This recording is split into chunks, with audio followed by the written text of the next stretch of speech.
Hola a todos, nuevamente estamos aquí en Entre Todos con la presencia y la compañía siempre grata de Rosalinda Coudurier Sandoval, quien es psicóloga, tiene maestría en terapia gestal y tiene estudios de tanatología, de cultura de la paz y de relaciones de ayuda.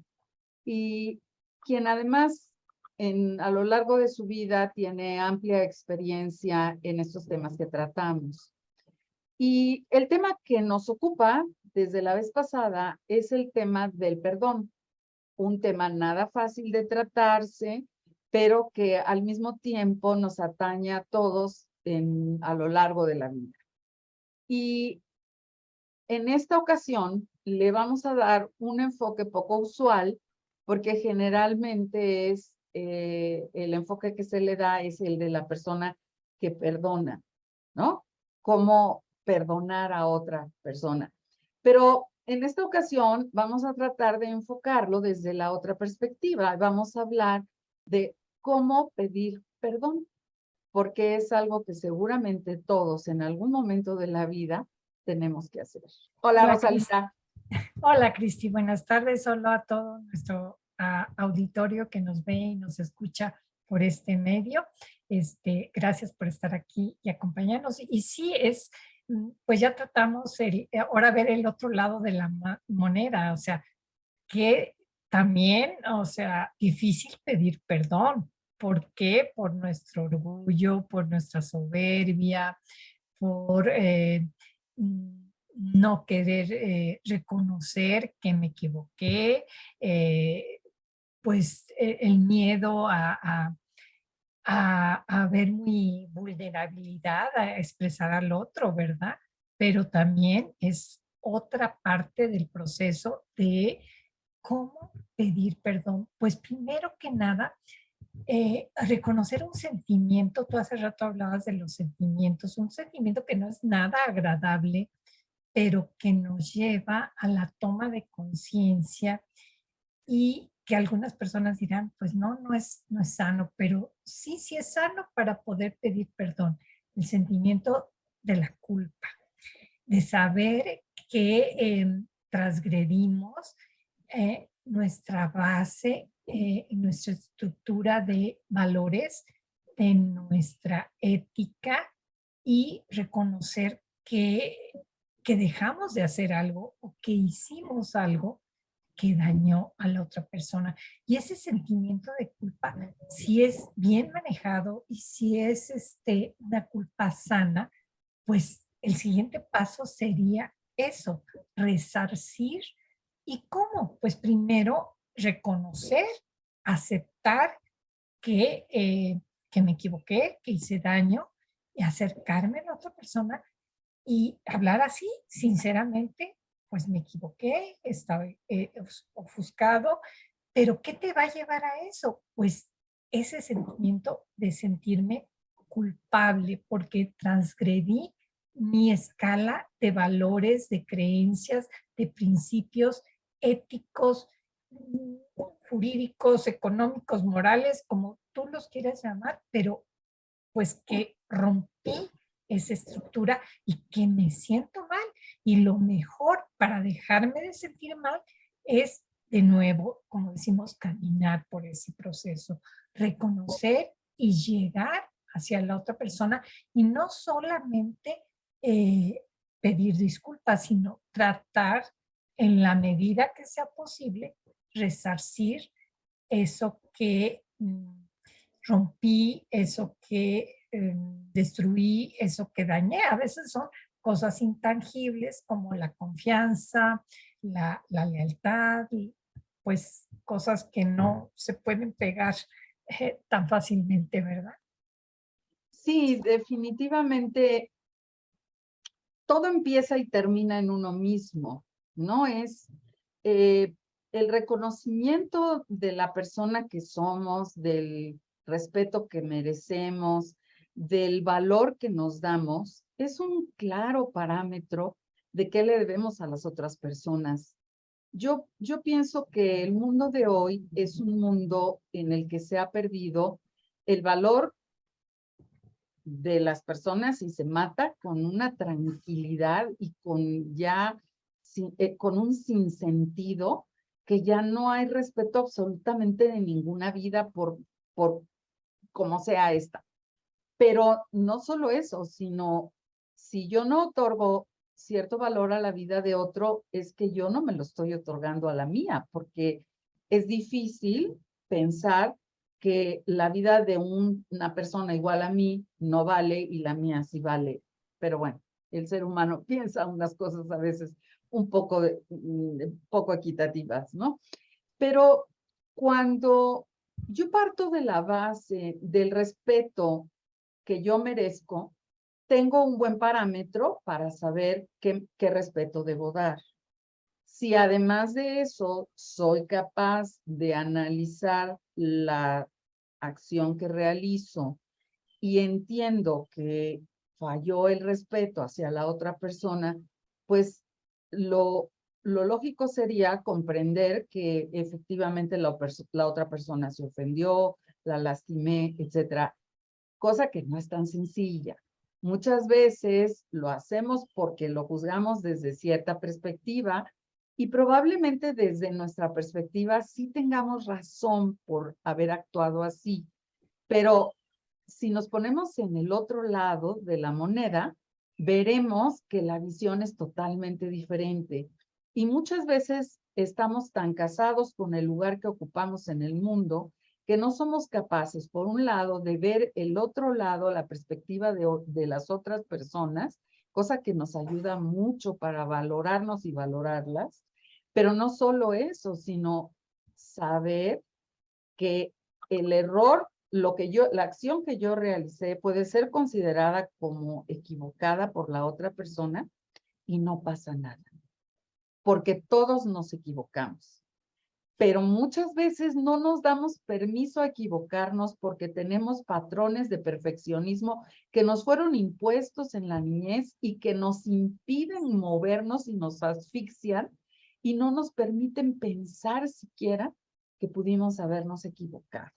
Y en cambio ver que todos los demás se equivocan con nosotros porque no piensan como nosotros o no actúan como nosotros esperamos. Entonces ahí tenemos un problema de perspectiva muy severo. Entender que las personas, todas por igual, cometemos todos los errores, es quizás una de las cosas más sabias de la vida. Tener la humildad y la sencillez de saber que podemos equivocarnos como cualquiera, también nos da la libertad de intentarlo y no vivir casados con un modelo de perfección que ni es correcto ni nunca será posible y solamente nos asfixia. Sí, y en ese camino, como tú dices, el modelo de perfección es, lo ideal sería el modelo de crecimiento y de reconocimiento de que cada vez que me reconozco vulnerable, que me equivoco, que no soy perfecto, eso es un proceso de crecimiento. Y más que buscar el perfeccionismo, buscar el crecimiento personal, lo que me lleva a ser mejor persona y a sentirme mejor conmigo misma, no en ese afán de orgullo y de juicio y de crítica, porque donde me estoy comparando, ahorita tú mencionabas, pues sí, desgraciadamente vivimos en una sociedad muy violenta, donde vemos crímenes que ahora decimos, pero ¿cómo se dan estos crímenes tan, la expresión sería tan sádicos, tan, y hace muchos años en un curso que estaba tomando precisamente tanatología, teníamos un maestro que era director de una clínica de adicciones en la Ciudad de México, en un barrio de los más fuertes de la ciudad, en Tepito. Entonces, hace muchos años él nos decía y nos hablaba de estas perspectivas de cómo las adicciones y las drogas al comercializarse, al hacer el narcomenudeo, fueron necesitando ponerles más cosas que fueran más adictivas a las personas y más dañinas, no solamente en su cuerpo, sino en su mente.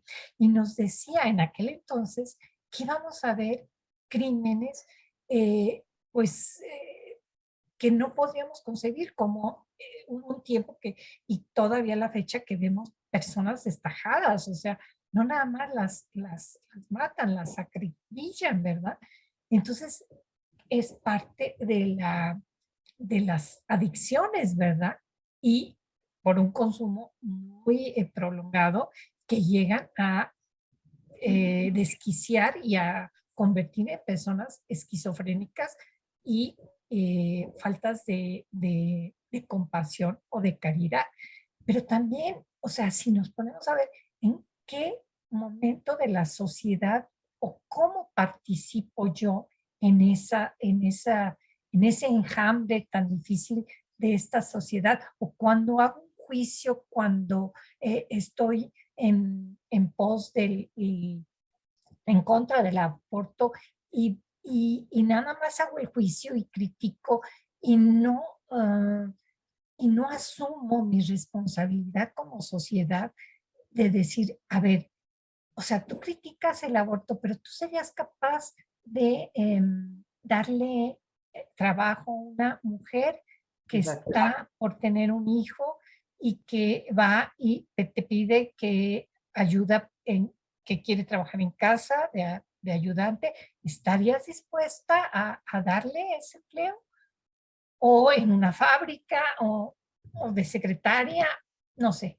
Entonces, a veces el juicio, por eso decir, ¿por qué estoy hablando de este, de este otro lado de la moneda donde juzgamos, donde este dedo señala, pero aquí hay tres dedos que me señalan a mí y que también yo igual y no he matado, no he acribillado, no he abortado, pero he abortado situaciones donde puedo eh, participar como sociedad en algo que fuera más digno, más humano.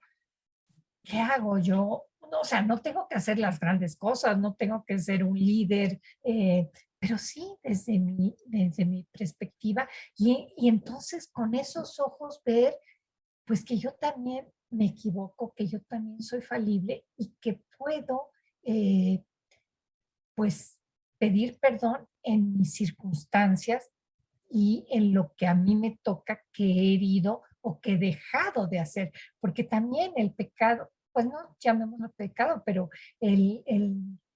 la culpa por omisión a veces también puede ser grande, ¿verdad?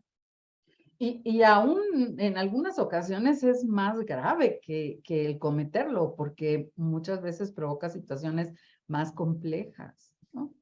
Pero coincido totalmente, creo que el que esté libre de culpa que arroje la primera piedra, todos nos equivocamos y de errores similares, y comprenderlo y realmente tener la convicción de que eso es así, nos ayudará por un lado, a poder perdonar a una persona, pero también por el otro lado, acudir con toda la tranquilidad para pedir perdón por aquello de lo que no tuve la sensibilidad de observar, de hacer, de lo que soy responsable.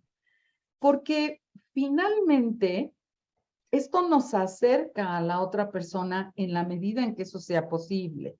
Ya hemos dicho, y es importante decir nuevamente, recalcándolo, que hay que saber poner límites y que hay relaciones que es imposible perdonar porque no tienen futuro, porque no tienen sustento, porque no tienen nada de dónde asirse. Esas son un tipo de relaciones de las cuales pues no está permitida la reconciliación o no es lo más conveniente porque son relaciones con personas tóxicas o con personas que no son afines a nosotros, que nos pueden seguir causando daño hasta terminar con nosotros destruyéndonos por completo o a nuestras familias. Entonces, hay que saber poner límites, pero Cuando no se trata de esas situaciones que claramente, o bueno, a veces no tan claramente, pero que de alguna manera podemos identificar, cuando se trata de otro tipo de relaciones más benignas, digamos, en ese caso es importante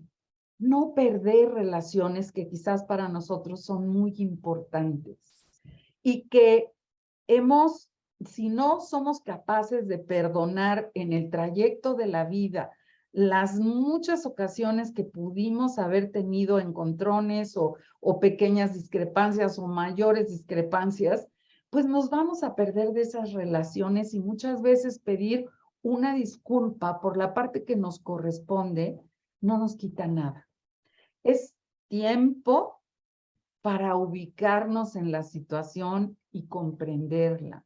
Es tiempo para poder comprender por qué nosotros actuamos de tal manera que muchas veces somos el detonante de la acción de la otra persona y tener la humildad de reconocer que sin crearnos un complejo de culpa ni sentirnos realmente que no merecemos perdón de Dios, sino simple y sencillamente, objetivamente y bien delimitado, decir, bueno, efectivamente, a lo mejor mis acciones sin querer fueron la pauta para que esto se detonara y no debió haber sucedido porque hubo un malentendido.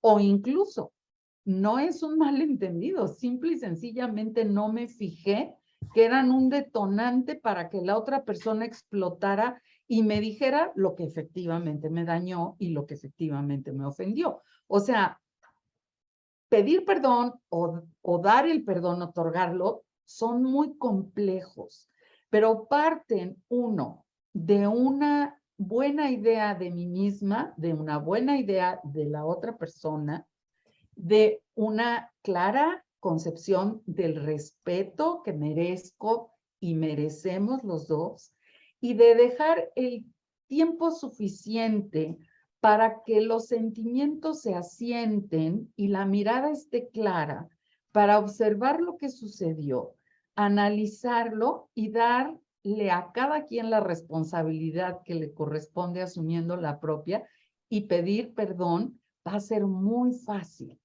¿Por qué? Porque vamos a haber entendido por qué la otra persona actuó de esa manera y por qué pues le echó más leña al fuego y pues sí, acabó siendo algo fuera totalmente de proporción que nos pudo haber ofendido terriblemente, pero que visto con claridad, que visto con calma, con el paso del tiempo ya apaciguados, pues permite que no nos perdamos de relaciones que valen mucho la pena. Sí, eso es lo que te iba a decir cuando dices que nos perdemos, pues nos perdemos de buscar esa paz, esa tranquilidad y reconciliarse con el otro porque no me doblegué a mi orgullo, a mi vanidad, a mi razón de querer o creer que yo siempre tengo la razón o de que me voy a humillar porque voy a pedir perdón. Vuelvo a decir, tanto el que perdona como el que pide perdón, somos personas iguales, al mismo nivel. Y por eso también cuando hablamos del principio del perdón, de que hay personas que dicen, no, es que no es necesario pedir perdón. Pues yo digo, sí es necesario porque todos somos personas falibles, vulnerables, que tenemos sentimientos, que tenemos que nos equivocamos. Entonces, eh, yo diría, no tendríamos que pedir perdón cuando estuviéramos ya a un nivel muy superior, que no tendríamos ni que perdonar ni que nos perdonaran, pero desgraciadamente, pues cometemos errores o nos ofenden o nos lastiman o nosotros lastimamos.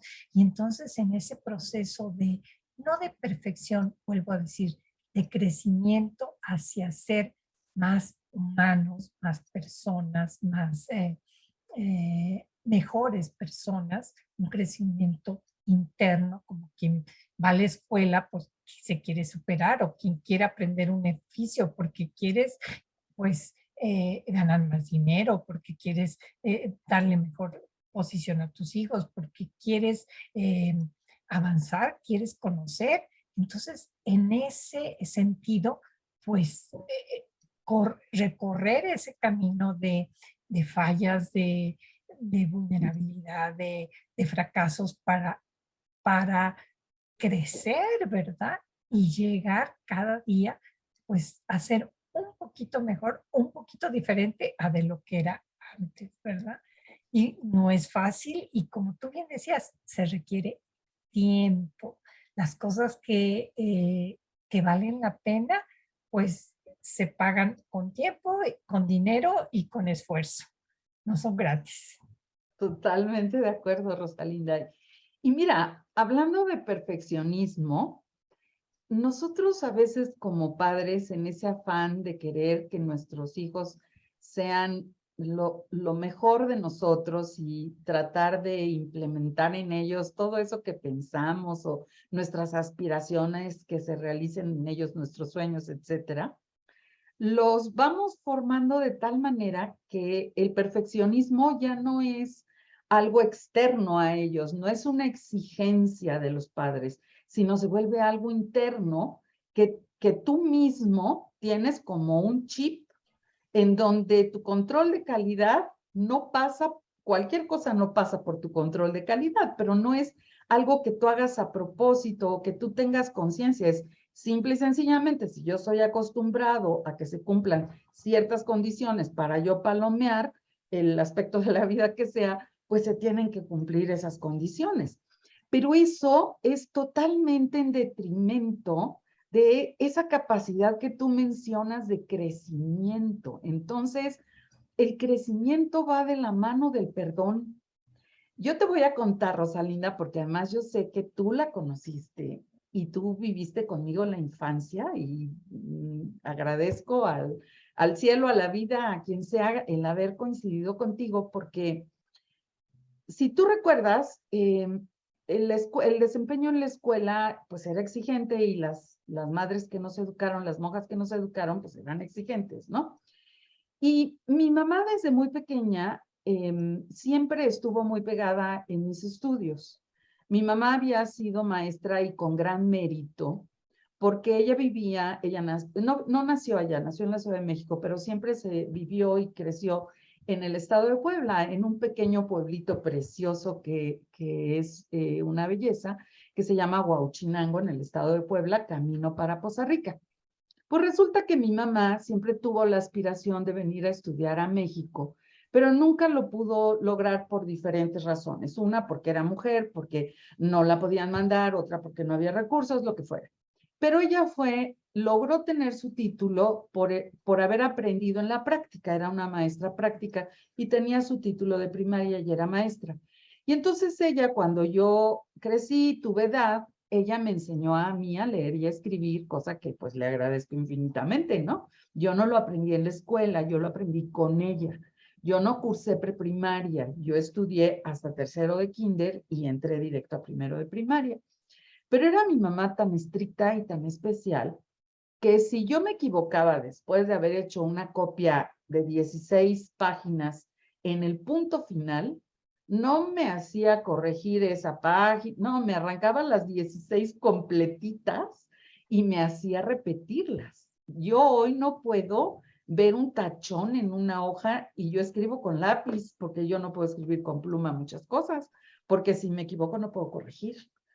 Y eso, yo pienso que a la larga me ha evitado entender desde otra perspectiva, claro que lo he aprendido de muchas otras formas, ¿no? Que la única manera de crecer es equivocándonos, es sacándonos cero. Yo estuve en terapia con psiquiatra muchos años para poder entender mi relación con mi mamá en muchos sentidos. Y la tarea que me dio el doctor de toda la vida fue sáquese cero. Y yo me iba a la casa con la tarea pues muy bien enunciada, pero regresaba a la semana y le decía, perdone doctor, pero es que no sé sacar cero. O sea, no es algo que yo quiera o que yo tenga fácilmente. Es así soy. Y hoy he comprendido que mi manera de ser es mi manera de ser, pero que si me equivoco no me causa dolor equivocarme, porque comprendo que eso me va a ayudar a ser mejor persona. Y pues aún dentro del perfeccionismo no podemos quedarnos estancados ni pensar que ya somos lo máximo, sino decir, bueno, yo tengo un control de calidad elevado que generalmente es parecido al que le aplico a otras personas, o sea, trato de no excederme con otras personas, más allá de lo que yo me exijo, pero al mismo tiempo ya no está tasado, ya no es, esto es lo máximo, sino comprendo perfectamente, pero me costó trabajo entender que equivocarme no pasa nada, porque sí se vuelve un problema interno, o sea, equivocarte y comprender para luego pedir perdón o perdonar, pues es muy difícil, pero la ecuación es sencilla. Si Sí, yo parto de la base de que me puedo equivocar, pues parto de la base, llego a tener la posibilidad de perdonar y de que me perdonen, de pedir perdón. Y en ese sentido tengo relaciones más sanas y crezco de mejor manera y soy mejor persona, me parece, ¿no? sí, y a veces, pues la escuela te enseña y hay maestros o padres rígidos y estrictos y ahora que tú mencionas, yo también, mis hijas ahora me dicen, mamá, es que tú nos borrabas hasta romper la hoja y otra vez, y bueno, ahí me estoy viendo un poco en los ojos de tu madre, así con esa rigidez, ¿verdad? Pero a veces la rigidez viene de uno o viene de otra persona, pero hay algo y hay muchas frases que lo dicen, la escuela o los maestros te enseñarán de una manera y con un método, pero muchas veces la vida te enseña otras cosas y circunstancias y relaciones y personas y acontecimientos que no podemos controlar, que no sabemos que van a llegar a nuestras vidas y que nos hacen, pues, ser mejores personas o a veces quedarnos atoradas porque, pues, no estamos capacitados para reaccionar de esa manera porque nos criaron o nos educaron de otra manera y la vida te enseña con afrontar situaciones, personas, acontecimientos, eh, eh, accidentes, tragedias, enfermedades, que dices, ahora tengo que sacar algo que nunca lo había hecho ni en una plana, ni en una lectura, ni en un libro, y tengo que sacar pues otra parte de mí donde aprendes a equivocarte en este camino nuevo que no conocías y que nadie te enseñó, ni con 20 planas, ni con 20 libros. Y bueno, la vida te pone en las circunstancias y luego te da la lección, ¿verdad? Y no es fácil, pero o te quedas ahí reprobada o avanzas, ¿verdad? Fíjate que esto se completa con una anécdota muy linda que resulta que yo tengo una amiga muy querida, Pati Valdés, que ella siempre decía, pues no ha nacido el que me haya reprobado, ¿no? Y pasó la vida y no había nacido el que lo hubiera reprobado. Fuimos compañeras de la carrera y efectivamente nadie la reprobó, ¿no? Entonces, no había nacido el que me hubiera reprobado a mí.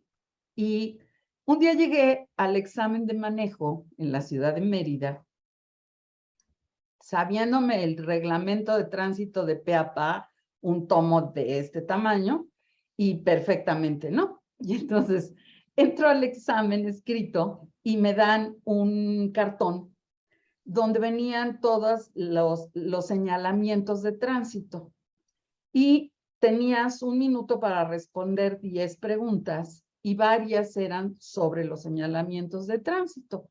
Entonces, pues bueno, pensé que era como fácil y, o sea, yo nunca entendí, porque en mi patrón no era lógico que yo fuera a responder el examen viendo el cartón, ¿no? Pero pues me reprobaron. Y fue mi primera reprobada. Pero entonces fue el gran aprendizaje, porque me di cuenta de que tenía las respuestas como cualquier persona. pero yo no las había visto.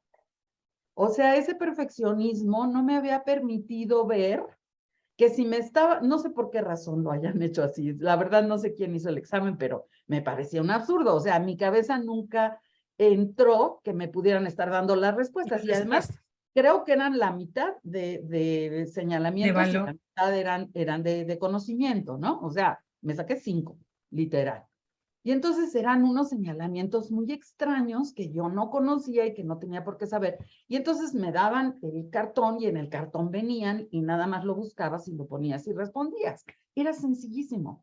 Y así lo hice la siguiente vez y por supuesto que aprobé el examen. No hubo ningún problema.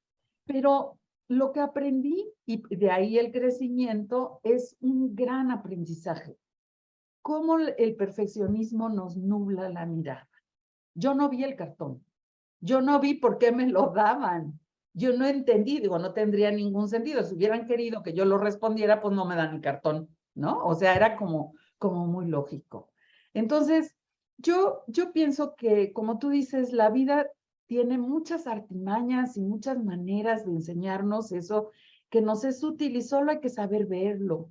Y hay que saber apreciar eso que de otra manera se nos puede ir de las manos y que realmente valoramos, no dejarlo ir por un problema de un conflicto que sucedió hace 10 años y que no somos capaces de superar. ¿Por qué? Porque después, finalmente, la vida se acaba. Y cuando la vida se acaba, ya no podemos arreglarlo. Entonces, en vida, hermano, en vida, yo creo que el perdón, pedirlo o darlo es muy importante.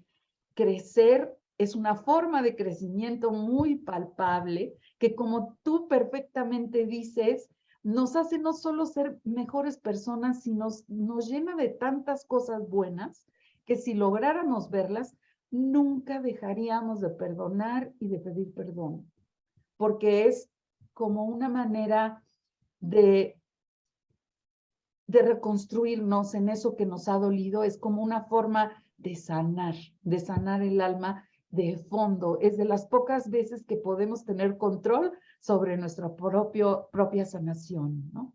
Sí, es un bálsamo gratificante donde te, te inundas de luz y de paz y así como rocío de agua, como, o sea, pues habría que usar palabras metafóricamente poéticas para describir esa sensación interna que se siente en ti cuando logras eso. Y a tu alrededor pasan cosas eh, eh, después de que, además de sentirlo interiormente, empiezas a ver con otros ojos y la gente también te ve con otros ojos, pero no por esa vanagloria, sino porque pues tienes una mirada más de luz y de tranquilidad.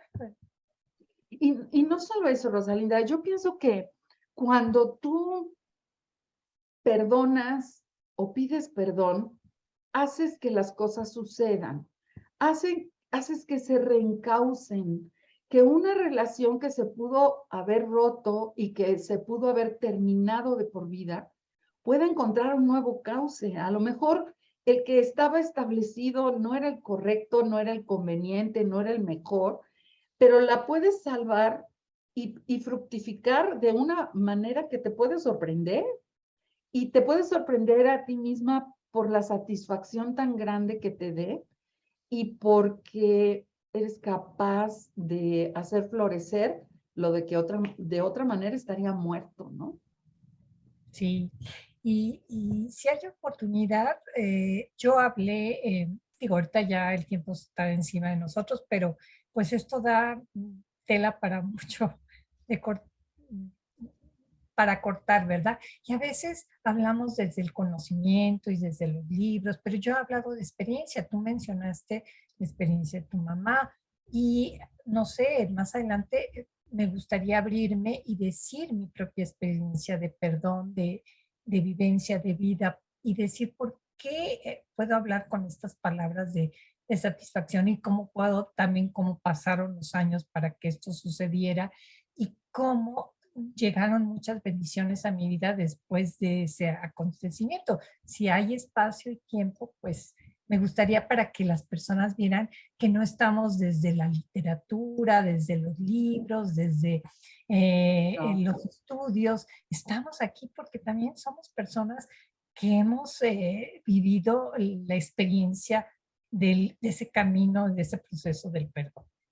Además No, de, claro que te tomo la palabra, Rosalinda, y el siguiente programa estará dedicado a eso. Me parece muy importante que compartamos estas experiencias, porque como tú bien dices, son de corazón. Es algo de vivencia, es mucho más allá del conocimiento o de los reflectores.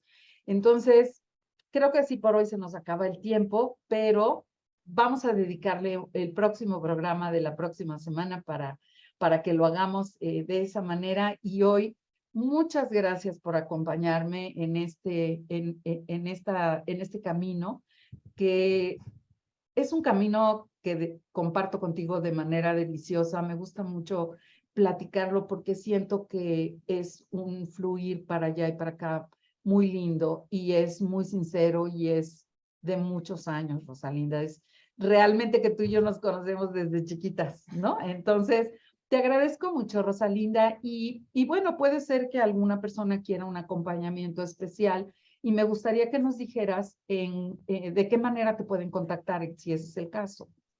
sí, mira, yo vivo aquí en Guadalajara, para las personas que nos ven, si hay alguien que vive aquí en Guadalajara, me puede contactar o también doy por Zoom o por videollamada si me hablan de otra parte de la República. También doy visitas domiciliarias para personas que no tienen la movilidad de venir al consultorio. Les doy mi teléfono, es el 33 10 39 22 35 y pues agradecer a todos nuestros personas que nos ven por este canal, por las redes sociales, que nos ven y nos escuchan y nos dan este espacio y este tiempo para estar con nosotros. Agradecerte a ti, Cristi, y a todo el equipo de Entre Todos para que se logre este programa. Ay, Rosalinda, de veras, muchas gracias. Muchas gracias porque entre todos lo hacemos entre todos. Ese es el sentido del nombre y realmente lo hacemos de corazón. Lo hacemos para cada uno de ustedes. Agradecemos, por supuesto, al grupo de Entre Todos, especialmente a Guillermo García Naranjo Ursáez, quien lo produce, a la colaboración inestimable de Dalia Solís, que nos ayuda con la interpretación de señas, que es tan importante para ser más incluyentes. Y por supuesto para ti que nos acompañas desde las pantallas para darle un sentido más a estos programas. Y nos vemos en la próxima. Y bueno, Rosalinda, habrá tiempo para hablar de muchas cosas todavía. Gracias a todos y nos vemos pronto.